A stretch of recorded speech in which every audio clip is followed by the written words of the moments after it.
नमस्कार मंडळी.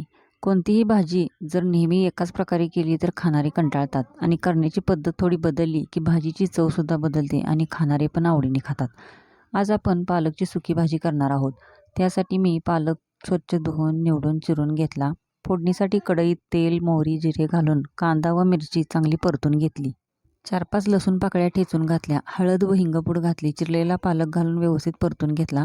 त्यानंतर 2 ते 3 चमचे शेंगदाण्याची भरड व चवीनुसार मीठ घातले. तुम्हाला डाळ घालायची असेल तर तुम्ही कोणतीही डाळ घालू शकता.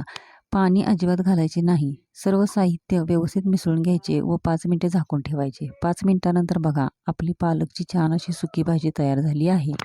ही भाजी गरम गरम भाकरी किंवा चपातीबरोबर मस्त लागते. नुसत्या वासानेच खाण्याची इच्छा झाली आहे. तुम्ही पण अशी भाजी नक्की करून बघा.